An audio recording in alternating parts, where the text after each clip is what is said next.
Hello दोस्तों, क्या हाल है। तारीख आज 13 जुलाई 2026, दिन सोमवार, हिंदी तिथि चतुर्दशी। और आइए बात करते हैं आज के मुख्य समाचार में देश भर की तमाम बड़ी खबरों पर नजर डालते हैं। देखिए दोस्तों, सबसे पहले तो आज के कुछ बड़े इवेंट। देखिए आज हमारा तिरंगा झंडा आधा झुका रहेगा। पूरे देश में राष्ट्रीय शोक की घोषणा की गई है क्योंकि कतर के पूर्व अमीर का निधन हो गया है और उनके निधन पर भारत सरकार ने बड़ा फैसला लिया है। कतर के फादर अमीर को भारत आज कुछ यूं श्रद्धांजलि देगा। 13 जुलाई को राष्ट्रीय शोक का ऐलान किया है, तो आज एक दिन का ये राष्ट्रीय शोक रहेगा और सोमवार को आधा झुका रहेगा तिरंगा झंडा भी। भारत सरकार के विदेश मंत्रालय ने यह घोषणा की है। वहीं यूपी अयोध्या राम मंदिर चढ़ावा चोरी मामले को लेकर भी आज 13 जुलाई को सुप्रीम कोर्ट में सुनवाई होगी। इस मामले से जुड़ी कई अलग अलग याचिकाएं लगाई गई हैं सुप्रीम कोर्ट में, तो देखते हैं सर्वोच्च न्यायालय की तरफ से क्या फैसला आता है। और वहीं सहारा इंडिया और सेबी केस को लेकर भी आज सुप्रीम कोर्ट में 13 जुलाई को सुनवाई होनी है। सहारा इंडिया कंपनी में कई लोगों का, निवेशकों का जो पैसा फंसा हुआ है, तो इस मामले से जुड़ी भी आज सुप्रीम कोर्ट में सुनवाई होनी है। देखते हैं क्या फैसले आते हैं, मैं आपको दिन में बता दूंगा अलग से DLS न्यूज चैनल पर। वहीं खबर है बिहार में अब आप हेलीकॉप्टर के जरिए घूम पाएंगे। 2100 रुपए में पटना की राइड करने का मौका मिलेगा। बिहार के मुख्यमंत्री सम्राट चौधरी आज बिहार राज्य में एयर टूरिज्म योजना की शुरुआत करने जा रहे हैं, बिहार में पर्यटन टूरिज्म को बढ़ावा देने के लिए। और यूपी वासियों के लिए भी अच्छी खबर है। लखनऊ से कानपुर का सफर अब मात्र 30 मिनट में पूरा हो पाएगा। आज 13 जुलाई को देश के रक्षा मंत्री राजनाथ सिंह और परिवहन मंत्री नितिन गडकरी और यूपी के CM योगी आदित्यनाथ यहाँ नए एक्सप्रेसवे का उद्घाटन करने जा रहे हैं। लखनऊ कानपुर एक्सप्रेसवे का आज लोकार्पण होगा। 120 किलोमीटर प्रति घंटा की रफ्तार से यहाँ वाहन दौड़ पाएंगे, तो यूपी वासियों को ये भी बड़ा तोहफा मिलेगा। और वहीं यूपी में युवाओं के लिए होमगार्ड भर्ती को लेकर भी आज सोमवार से शुरू होगी दस्तावेज सत्यापन व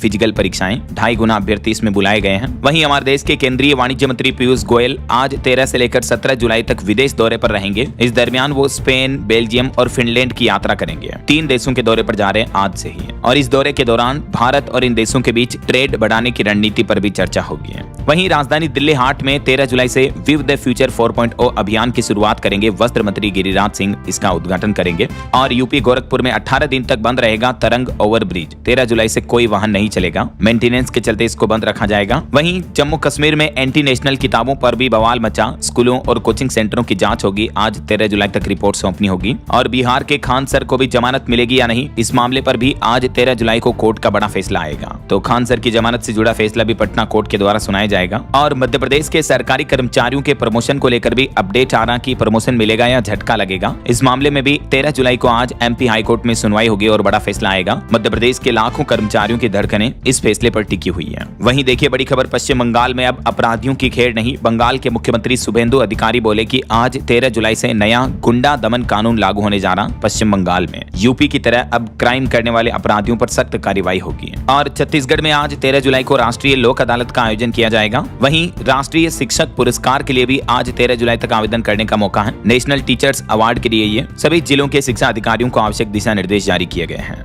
और मौसम विभाग का बड़ा अपडेट आ रहा, आज 13 जुलाई को अगले 16 घंटों के अंदर देश के 17 राज्यों में मूसलाधार भारी बारिश का अलर्ट रहेगा। 85 किलोमीटर प्रति घंटा की रफ्तार से तेज हवाएं भी चलेगी। तो आगे अपन जानेंगे और भी मौसम समाचार विस्तार से। फिलहाल आगे बढ़ते हैं खबरों में। देखिए अमेरिका ईरान जंग से जुड़े कुछ बड़े अपडेट। पश्चिम एशिया में फिर से तनाव बढ़ने लगा है। अब ईरान में गिरी 140 मिसाइलें, हर तरफ धुआं ही धुआं। सिया देश ने अमेरिकी ठिकानों पर भी हमला बोला। अमेरिका एक बार फिर से ईरान पर हमले तेज करने लग गया, तो जवाब में ईरान ने भी मिडिल ईस्ट के 6 देशों पर हमला किया। अमेरिका के अटैक के जवाब में ये ईरान की भी कार्रवाई देखने को मिली, क्योंकि इससे पहले US यानी अमेरिका ने ईरान के तकरीबन 140 ठिकानों पर बम गिराए थे। पूरे ईरान को तबाह कर दिया अमेरिका ने एक बार फिर से। और इस बीच बड़ी खबर तो यह है कि ओमान के पास एक जहाज पर भी हमला हुआ। इस जहाज में 11 भारतीय नागरिक सवार थे, जिनमें से 10 तो सुरक्षित हैं, लेकिन एक अब भी लापता है। तो इस हमले की भारत ने निंदा भी की है। ओमान तट के पास एक व्यापारी जहाज GFS गैलेक्सी पर यह हमला हुआ है और ये जहाज हॉर्मुज रूट से ही गुजर रहा था, तभी इस पर ईरान ने हमला किया। तो भारत के विदेश मंत्रालय ने इस हमले की कड़ी निंदा की। एक भारतीय अभी भी लापता है।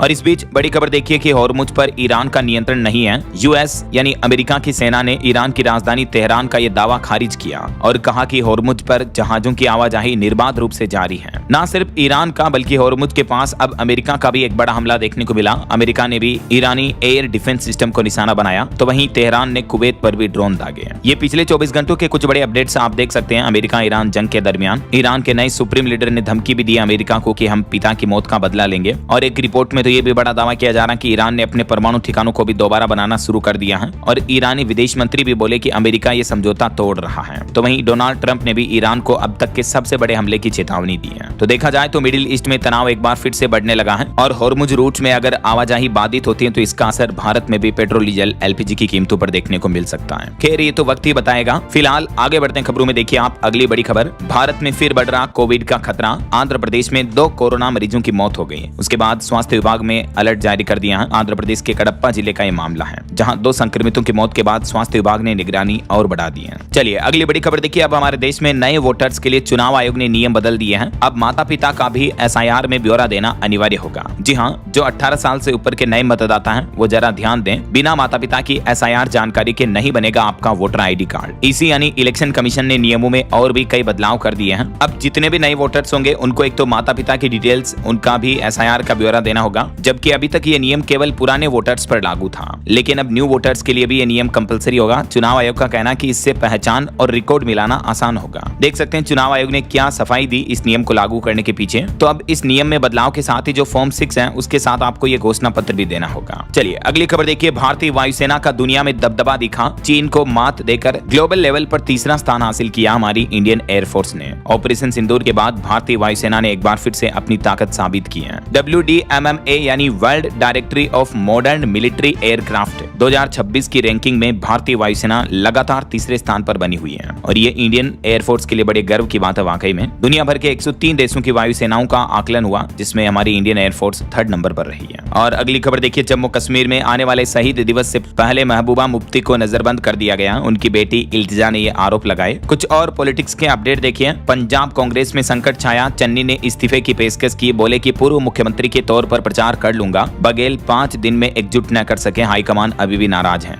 वहीं पीएम मोदी के पंजाब दौरे से पहले ट्रेन में भी खालिस्तानी नारे देखने को मिले। आतंकी पन्नू ने एक वीडियो जारी किया, खालड़ा का भी जिक्र किया। इन्हीं पर बनी सतलुज बैन हुई है। और पश्चिम बंगाल की राजनीति में टीएमसी में देखिए अदालत का आदेश दिखाकर ऋत ब्रत बनर्जी ने टीएमसी पर फिर से अपना दावा ठोका और कहा कि हम ही हैं असली तृणमूल कांग्रेस। वहीं दिल्ली के पूर्व मुख्यमंत्री अरविंद केजरीवाल ने राम मंदिर चोरी मुद्दे को लेकर बयान में कहा कि राम मंदिर के चंदा चोरों को फांसी जरूर मिलेगी। तो वहीं महंत कमल नयन बोले कि चंपत राय चोर नहीं है। 10 दिन बाद अब राम मंदिर में पूरी नई टीम कमान संभालेगी। खबर आ रही कि राम मंदिर परिसर की व्यवस्थाओं में बड़ा बदलाव किया जाएगा। इस चोरी की घटना के बाद अब पूरा काम, पूरी जिम्मेदारी नई टीमों को सौंपी जाएगी। नए लोग शामिल होंगे इसमें। और एक रिपोर्ट तो देखिए, ये राम मंदिर में चंदा चोरी खुलासे के बाद अयोध्या में श्रद्धालु आना भी कम हो गए हैं। श्रद्धालुओं की संख्या घटी। होटल ऑक्यूपेंसी भी 25% ही बची। मंदिर चढ़ावा चोरी के बाद हालात काफी बदल गए हैं। दुकानदारों की भी कमाई घटी और दान पात्र में भी 500 रुपए के नोट बहुत कम निकलने लगे हैं क्योंकि लोगों का विश्वास टूट गया, विश्वास उठ गया। चलिए अगली खबर देखिए दोस्तों। हमारी जिंदगी को लेकर एक ब्रिटिश फिलोसोफर ने बड़ा दावा किया कि 5 ऐसे घातक झूठ हैं जो हम सभी ने पाल रखे हैं, जैसे सच्चा प्यार, खूब पैसा, अच्छी नौकरी, बंगला। ये सब चीजें होगी तभी खुशी मिलेगी, लेकिन असल में ये हमारी जिंदगी के झूठ हैं। जी हाँ, साइकोलॉजिकल रिसर्च में कई दर्शन शास्त्रियों ने ये माना है कि हमारी जिंदगी को अनजाने में ही सही लेकिन गलत विश्वासों के साथ झूठ चलाते हैं। कुछ झूठ जैसे देखिए, जो ब्रिटेन के जाने माने फिलोसोफर हैं जॉनी थॉमसन, वो ये मानते हैं कि 5 ऐसे झूठ जो असल इंसान अपनी जिंदगी में पाल कर रखते हैं, जैसे सब कुछ मेरे कब्जे में होगा तब मैं खुश होऊंगा, जब मुझे सच्चा प्यार मिलेगा तब खुश होऊंगा, या जो मैं हूँ हमेशा वही रहूंगा। जबकि फिलोसोफर का ये मानना कि हम जिंदगी में बदलते हैं, बढ़ते हैं और मरते हैं। चौथा, कई लोगों को ऐसा लगता है कि मुझे जो कुछ भी मिला वो मेरा हक है। लोग ऐसा भ्रम पालते हैं, जबकि फिलोसोफर का कहना है कि जो हमारे पास जिंदगी में है, जो हमें मिला उसी से संतुष्ट रहना चाहिए। ईश्वर का, यूनिवर्स का ग्रेटिट्यूड, थैंक यू अदा करना चाहिए हमें, और जिंदगी में हंसी मजाक ढूंढते रहना चाहिए। और कुछ लोगों को लगता है कि जब मेरे पास खूब पैसा होगा, अच्छी नौकरी होगी, बड़ा घर होगा, तब मैं खुश रह पाऊंगा। लेकिन असल में वो चीजें भी आपको जीवन में खुशी नहीं दे सकती हैं। हाँ, कुछ टेम्परेरी टाइम तक जरूर आप खुश हो सकते हो। तो ये जिंदगी के असल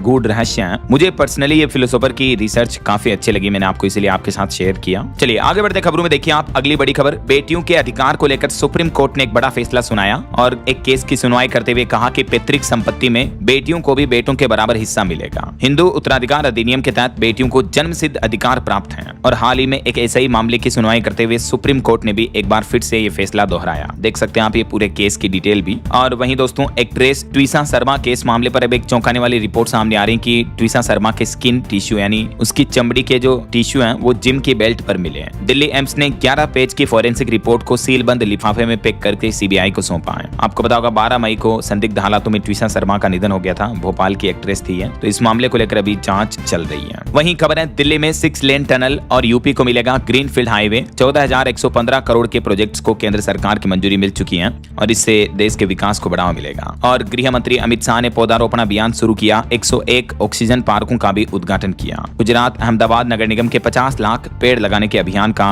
शुभारंभ किया अमित शाह ने।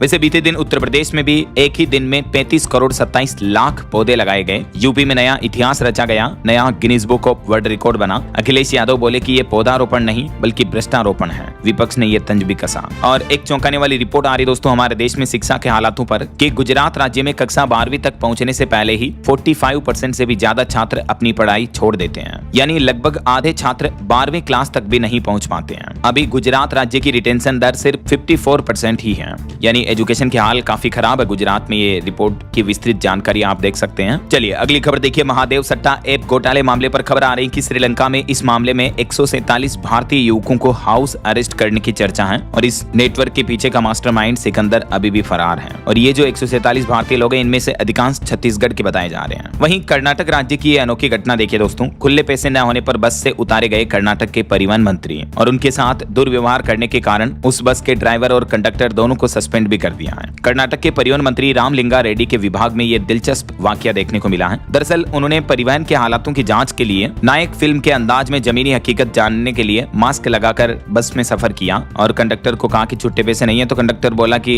फिर तो बस से उतर जाओ और उन्हें उतार भी दिया बस से। और इतना ही नहीं, बस से उतरने के बाद जब वो एक ऑटो में सफर करके जाने लगे तो ऑटो ड्राइवर ने भी मीटर चार्ज से ज्यादा पैसे मांगे उनसे, मीटर खराब होने का बहाना देकर। तो इस तरह से मंत्रियों को वाकई में ग्राउंड लेवल पर उतरकर हालातों का जायजा लेना चाहिए, तभी देश में बदलाव हो सकता है। ये कर्नाटक के परिवहन मंत्री का वाकया वाकई में तारीफ काबिल है। चलिए अगली खबर देखिए दोस्तों। वियतनाम में अभी एक दिन पहले आपको पता होगा पर्यटकों की बोट पलटने के चलते 15 भारतीयों की मौत हो गई थी। तो इस घटना के बाद अब बोट के कैप्टन को गिरफ्तार कर लिया गया है। कंपनी की रिवार्ड ट्रिप पर गए थे ये पर्यटक। इनके परिवारों को भी टीवी के जरिए एक खबर मिली है। कुछ और इंटरनेशनल न्यूज अपडेट देखिए। नेपाल में एक बार फिर से सरकार के खिलाफ जेएनजी का आंदोलन प्रदर्शन देखने को मिल रहा है। 3 दिन में 3 आत्मदाह की घटनाएं देखने को मिली। बेरोजगारी के खिलाफ नेपाल के जेएनजी युवा काफी गुस्सा हैं और अब नेपाल के नए पीएम बालेन शाह का भी इस्तीफा मांगने लगे हैं। नेपाल में फिर से युवाओं की बढ़ती नाराजगी सड़कों पर दिखाई देने लगी है और जेएनजी युवाओं का विरोध प्रदर्शन दिख रहा है। वहीं खबर है यूरोप की सिलिकॉन वैली बना विलियनस। देश की आबादी 29 लाख है लेकिन यहाँ 6 यूनिकॉर्न काम कर रही है। स्टार्टअप के मामले में दुनिया में 13वें नंबर पर है ये विलियनस।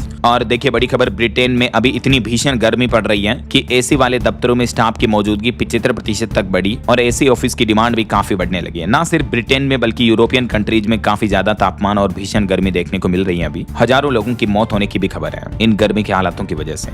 और अमेरिका ईरान जंग पर फिर से बड़ी खबर देखिए। ईरान बोला कि अगले आदेश तक हॉर्मुज स्ट्रेट बंद है, कोई भी जहाज हमारी मंजूरी के बिना पार ना करें। अमेरिका ने कई शहरों पर एयर स्ट्राइक भी की एक बार फिर से। तो ये जंग का माहौल एक बार फिर से बढ़ता दिख रहा है। बहरहाल अभी तो अपन कुछ और महत्वपूर्ण और काम की खबरें देखेंगे दोस्तों, लेकिन फिलहाल वक्त तो चला है आज के ताजा मौसम समाचार जानने का। और हाँ, एक छोटी सी रिक्वेस्ट आपसे ये है कि अगर आप DLS न्यूज चैनल से अभी तक भी जुड़े नहीं हो तो जुड़ जाइए, चैनल को सब्सक्राइब करके बेल आइकन जरूर दबा दीजिए और इस वीडियो पर एक लाइक और शेयर भी कर देना ताकि आपको रोजाना की ताजा खबरें, महत्वपूर्ण मुख्य समाचार, काम के न्यूज अपडेट सबसे पहले आपके मोबाइल पर मिलते रहेंगे। आप खुद चैनल पर जाकर विजिट करना दोस्तों, देखना डेली तारीख वाइज काम की खबरों के जो हेडलाइंस न्यूज सुर्खियां अपडेट होते हैं मैं आपको डेली की डेली तारीख वाइज मॉर्निंग बुलेटिन वीडियो में बता देता हूं। और दिन में भी मौसम वगैरह के जो भी अपडेट होते हैं या सरकार की तरफ से कोई बड़ा फैसला लिया जाता है, सरकारी न्यूज अपडेट आते हैं, तो सब कुछ आपको ये जो सुबह 4:30 बजे मॉर्निंग न्यूज बुलेटिन का वीडियो आता है तारीख वाइज, इसमें मिल जाते हैं। अभी मैं ज्यादा बोलूंगा आप कहोगे कि यार DLS भाई तुम खुद की तारीफ बहुत करते हो, तो आप खुद चैनल पर जाकर देखना।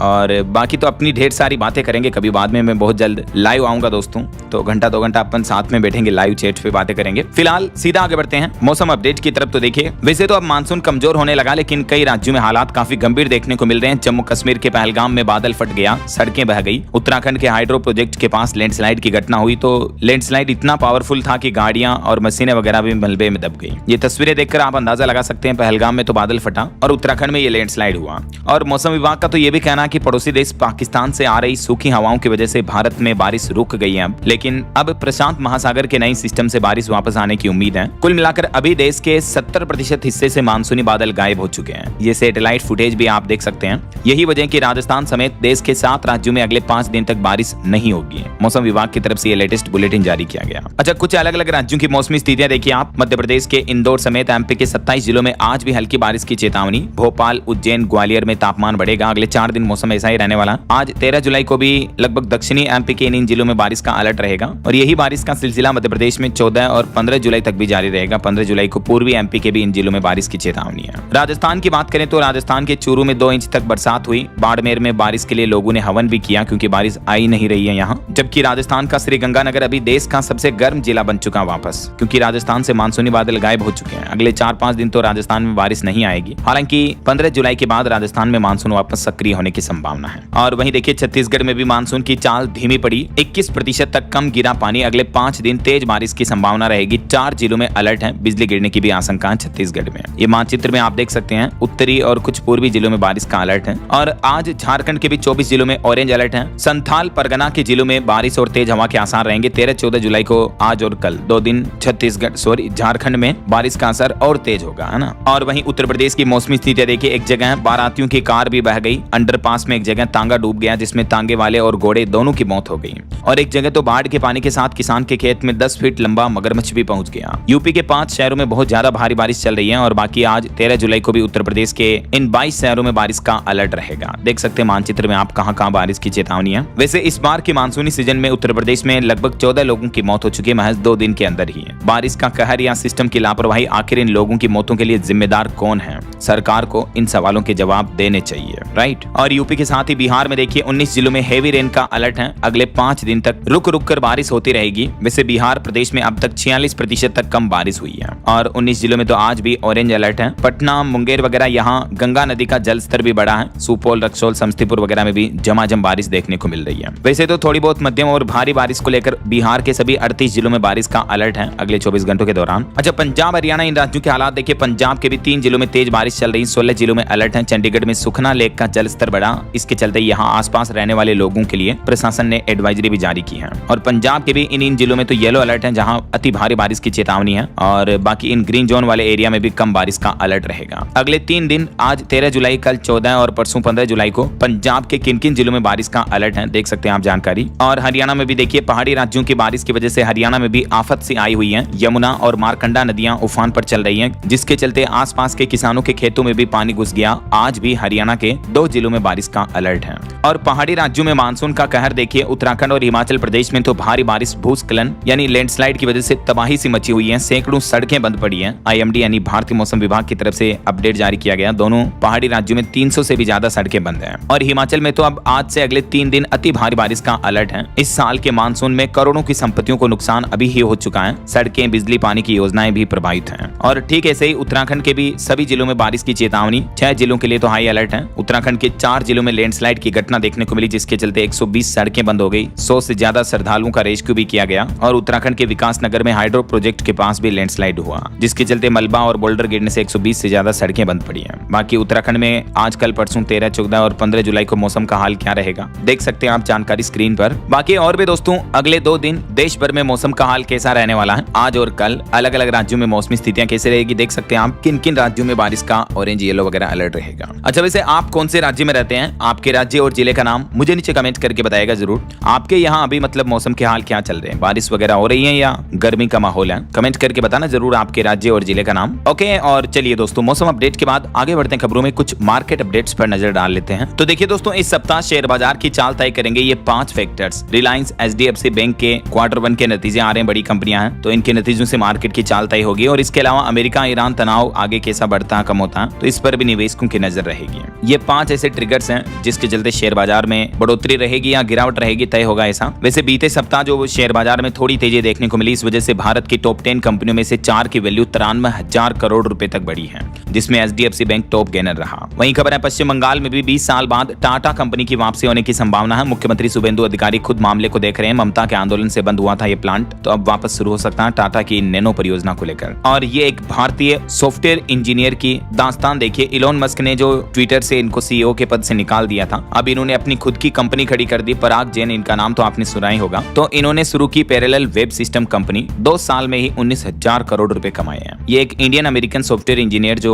ट्विटर के सीईओ भी रहे थे। जब कंट्रोवर्सी चल रही थी, ट्विटर को मस्क ने खरीदा था, उस वक्त ये सीईओ थे, लेकिन एलन मस्क ने इनको हटा दिया था। उसके बावजूद इन्होंने इतनी बड़ी सफलता हासिल की है। सिर्फ 2 साल में पराग की कंपनी का टर्नओवर 19,000 करोड़ तक रहा। ये भारतीय इंजीनियरों के लिए बड़ी ही प्रेरणा की बात है वाकई में। चलिए आगे बढ़ते हैं खबरों में। देखिए आप अगला अपडेट। हाल ही में जो महाराष्ट्र पुणे में मौसी इमारत हादसा का मामला सामने आया था, उसमें मृतकों की संख्या बढ़कर 8 हो चुकी है, क्योंकि चौथे दिन मलबे से 7 और लोगों के शव मिले। एक अभी भी लापता है। वहीं खबर है भारत बना रूस के तेल का सबसे बड़ा खरीदार। पिछले महीने जून में 5.5 अरब यूरो का ईंधन आयात किया भारत ने। चीन के बाद दूसरा स्थान रहा भारत का। और मानसून सत्र पर खबर आ रही कि 19 जुलाई को सर्वदलीय बैठक होने वाली है संसद के मानसून सीजन को लेकर, जिसमें सरकार बताएगी विदाई एजेंडा। कई मुद्दों पर विपक्ष भी सरकार को घेरने की तैयारी कर रहा है। और बड़ी खबर आ रही पश्चिम बंगाल में अवैध मदरसों पर शुभेंदु सरकार बड़े एक्शन की तैयारी कर रही है। समीक्षा के लिए 18 सदस्यीय समिति भी गठित की गई। वहीं पश्चिम बंगाल के कोलकाता एयरपोर्ट की 130 साल पुरानी मस्जिद में 3 दिन के लिए नमाज पढ़ने के ऊपर प्रतिबंध लगा दिया है, यानी स्थगित कर दिया है। मरम्मत कार्य के चलते यहाँ नमाज पढ़ने पर रोक लगाई गई है। और वहीं खबर है दोस्तों, अब व्हाट्सएप से भी मिल पाएंगे आपको उत्तराखंड रोडवेज बसों के टिकट। उत्तराखंड सरकार की तरफ से ये नई सुविधा शुरू की जा रही है। और छत्तीसगढ़ में सरकार ने नई CBG 2026 नीति लागू की।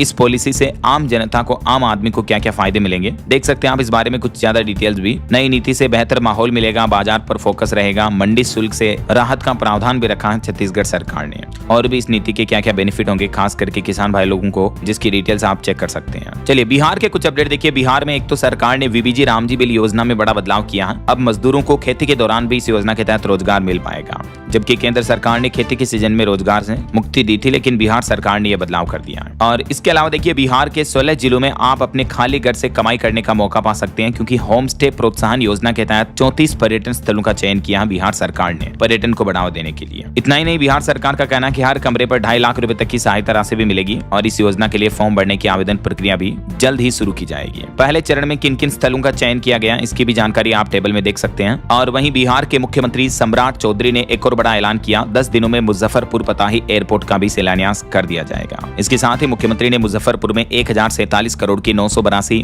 विकास परियोजनाओं की सौगात भी दी है। और बिहार में बाढ़ प्रभावित क्षेत्रों के स्कूलों के लिए भी सरकार ने नई गाइडलाइन जारी की। राहत शिविर बनने पर वैकल्पिक जगह होगी पढ़ाई। शिक्षा विभाग की तरफ से यह आदेश भी जारी किया गया है। और बिहार के विश्वविद्यालयों में भी यूनिफॉर्म एकेडमिक कैलेंडर और फीस सिस्टम लागू होगा। राजभवन से इसकी डायरेक्ट निगरानी होगी। वहीं बिहार में कुलपति और प्रति कुलपति पदों के लिए अब 28 जुलाई तक आवेदन कर सकेंगे। नियुक्ति नियम में यह संशोधन यानी बदलाव किया है। और इसके अलावा बिहार में 30 जुलाई से शहरी निकाय कर्मी अनिश्चितकालीन हड़ताल की चेतावनी दी है। अपने वेतन और नियमितीकरण की मांग को लेकर अब कर्मचारियों की आवाज तेज हुई है। और बिहार के मुख्यमंत्री कन्या उत्थान योजना के तहत भी अपडेट आ रहा। सरकार ने 7 अरब रुपए का बजट जारी किया, जिसके तहत बिहार के 6.25 लाख से भी ज्यादा छात्राओं को लाभ मिलेगा 25-25 हजार रुपए तक का। बिहार राज्य सरकार ने मुख्यमंत्री कन्या उत्थान योजना के तहत अनाउंसमेंट किया है। इंटर पास अविवाहित छात्रों को इस योजना का लाभ मिलता है। 2020 में ये योजना शुरू की थी और सीधे बैंक खातों में ये धनराशि भेजी जाती है। चलिए दोस्तों, बिहार के अलावा कुछ और स्टेट के न्यूज अपडेट देखिए फटाफट से। हरियाणा में 58 साल के दिव्यांग शिक्षकों और कर्मचारियों की अब छुट्टी होगी। सेवा मुक्त करने का आदेश जारी किया हरियाणा शिक्षा विभाग की तरफ से।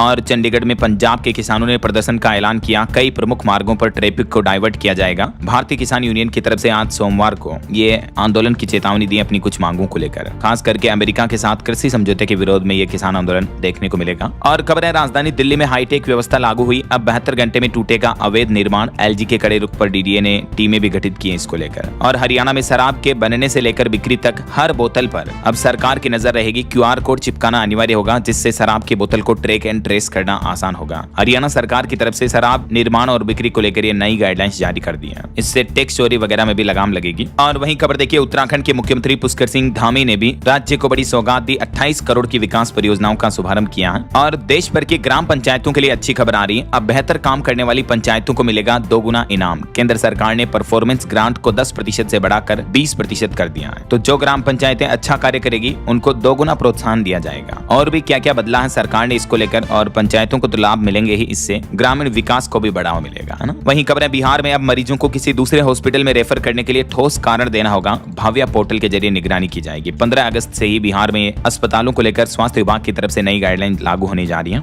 और मध्य प्रदेश में देखिए जो मध्याह्न का मिड डे मील भोजन बनाया जाता है, ये भोजन बनाने वाले रसोइयों के भुगतान में गड़बड़ी की आशंका के चलते अब KYC और बैंक खातों का सत्यापन होगा। मध्य प्रदेश के सभी सरकारी स्कूलों में सरकार ने ये जांच के आदेश भी दिए हैं। वहीं रेलवे की तरफ से अपडेट देखिए, दागी रेल कर्मचारियों को अब नहीं मिलेगा VRS। रेलवे बोर्ड की तरफ से ये सख्त फैसला लिया गया है। 17 जनवरी 2014 के बाद से ही ये नया नियम प्रभावी माना जाएगा। रेलवे बोर्ड ने दागी रेल कर्मचारियों की स्वैच्छिक सेवानिवृत्ति यानी VRS पर यह कड़ा शिकंजा कसा है। और इसके अलावा रेलवे ने एक और नियमों में बड़ा बदलाव किया। RPF इंस्पेक्टर अब सीधे लगाएंगे जुर्माना। अधिनियम संशोधन के तहत ये भी नई व्यवस्था लागू हो चुकी है।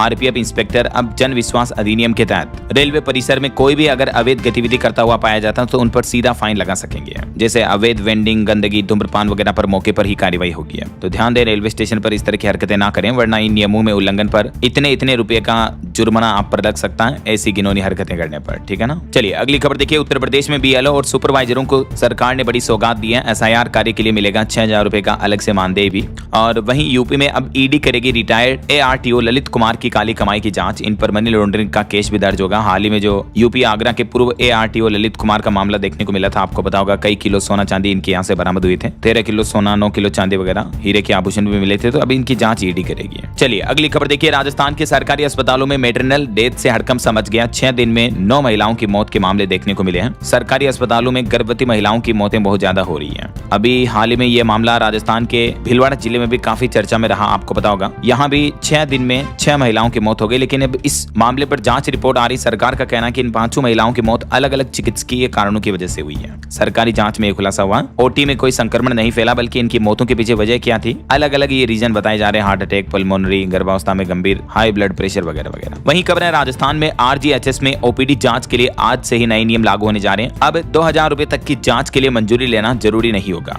RGHS यानी Rajasthan government health care scheme को लेकर राजस्थान के सरकारी कर्मचारियों के लिए सरकार ने यह बड़ा फैसला लिया और नया नियम लागू कर दिया। अब प्री ऑथराइजेशन के लिए भी ये दस्तावेज जरूरी होंगे।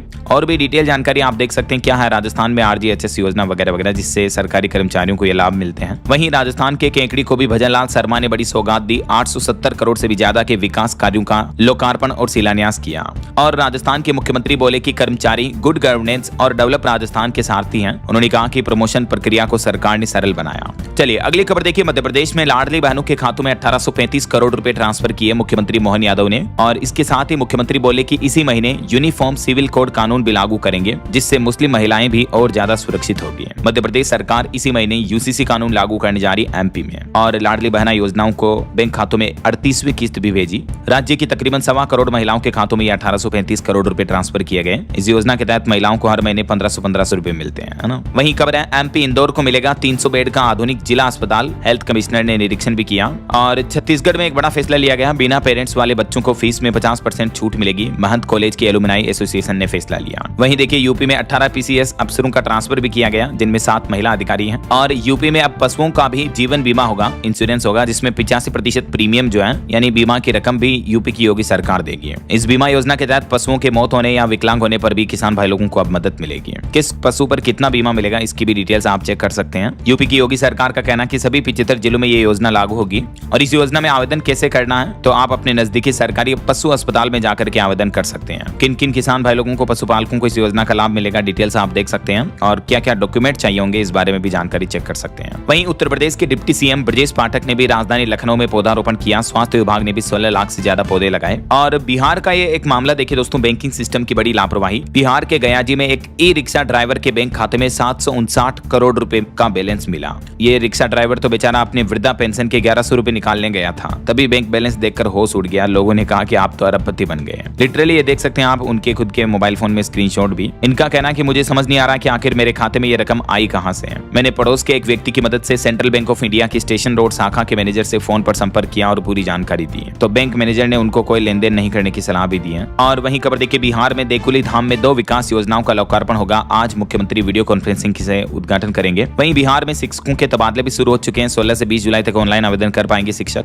और खबर है राजधानी दिल्ली के अनाधिकृत कॉलोनियों में मालिकाना हक मिलने की प्रक्रिया तेज हुई। मुख्यमंत्री रेखा गुप्ता ने केंद्रीय मंत्री मनोहर लाल खट्टर को पत्र भी लिखा। इसके तहत दिल्ली के 13 जिलों में बनेंगे PM उदय प्रकोष्ठ भी। और दिल्ली के विकास को भी रफ्तार मिलेगी। इसके लिए केंद्र सरकार से 1667 करोड़ रुपए मिलेंगे। केंद्र सरकार ने 28 बड़ी परियोजनाओं को हरी झंडी दी है। और इसके अलावा दिल्ली राज्य सरकार को 756 करोड़ का अतिरिक्त इंसेंटिव भी मंजूर किया, जिसके तहत राजधानी में ये बड़ी परियोजनाएं स्वीकृत हुई हैं, देख सकते हैं आप। और वहीं देखिए, दिल्ली के पूर्व मुख्यमंत्री अरविंद केजरीवाल ने E20 पेट्रोल को लेकर भी केंद्र की नरेंद्र मोदी सरकार पर हमला बोला। केजरीवाल बोले कि इससे गाड़ियां खराब हो रही, माइलेज भी घट रहा, लोगों पर जबरन न थोपे ही है। वहीं खबर है 17 जुलाई को पीएम 2 मेडिकल कॉलेजों का उद्घाटन करेंगे हरियाणा के भिवानी में। और पंजाब में वेरका डेयरी के दूध की क्वालिटी को लेकर लोगों की शिकायतें मिल रही है। कई डिस्ट्रीब्यूटर्स भी शिकायत कर रहे हैं कि आधे घंटे में ही दूध फट जा रहा है, जांच करवाई जाए। वो बोले कि मुख्यमंत्री भगवंत मान से मिलेंगे। और हिमाचल प्रदेश में 203 छात्रों को प्रोफेसर सिम्मी अग्निहोत्री अवार्ड से सम्मानित किया गया। और खबर है चंडीगढ़ हाउसिंग बोर्ड की संपत्तियों का भी डिजिटल रिकॉर्ड बनेगा। 60,000 से ज्यादा प्रॉपर्टीज हैं जिनके लिए लैंड स्टेक प्रोजेक्ट भी शुरू हो चुका है। चलिए कुछ एजुकेशनल अपडेट्स देख लेते हैं दोस्तों। इस सप्ताह की कुछ टॉप गवर्नमेंट जॉब्स ये रही। पुलिस विभाग में 7,500 पदों पर भर्ती निकली हुई है। असिस्टेंट प्रोफेसर की भी 3687 वैकेंसी है।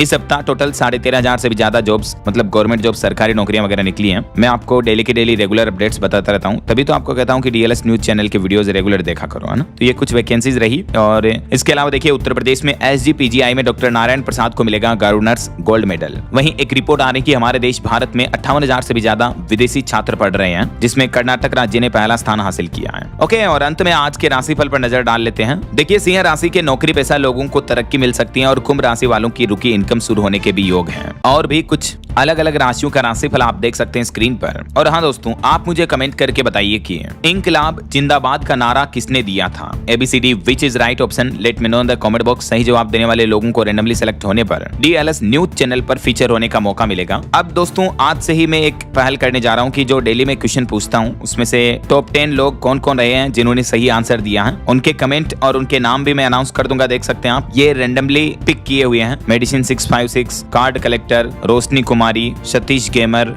राजकुमार मीना, मनोज पासवान, अभिलाषा श्रीवास्तव, जितेंद्र कुमार, प्रहलाद सिंह डांगी और संत निरंकारी। ये प्रोफाइल वालों ने सही आंसर दिए हैं। ये रैंडमली पिक्स हैं। और एक आप में से कई लोग कमेंट करते हैं कि यार DLS भाई तुम सरप्राइज गिफ्ट वगैरह देते नहीं हो, तो अब मैं खुद पर्सनली अनाउंस कर रहा हूँ कि इतने दिन तो जितने को भी वितरित करने थे कर दिए। लेकिन ध्यान रखना, अब आज से कोई DLS न्यूज चैनल के नाम से आपको गिफ्ट वगैरह का कोई लालच देता, आपसे पैसे मांगता, तो कभी नहीं देने हैं, क्योंकि इस प्रोग्राम को अब मैं खुद बंद करने जा रहा हूँ। बस आपको कमेंट में सही नाम लिखना है, ताकि आपको दूसरे दिन आपका नाम DLS न्यूज चैनल पर अनाउंस होगा, फीचर होने का मौका मिलेगा। ठीक है, तो ये मेरी तरफ से क्लियर अनाउंसमेंट रहा। और बाकी इस वीडियो को लाइक और शेयर करना, DLS न्यूज चैनल को सब्सक्राइब करके बेल आइकॉन जरूर दबा देना, रोजाना ऐसी इंफॉर्मेटिव जानकारियां, महत्वपूर्ण समाचार देखते रहने के लिए। ओके, ख्याल रखिएगा अपने आप का, अपने परिवार का। मिलेंगे अगले नेक्स्ट अपडेट में, तब तक के लिए जय हिंद, जय भारत, वंदे मातरम।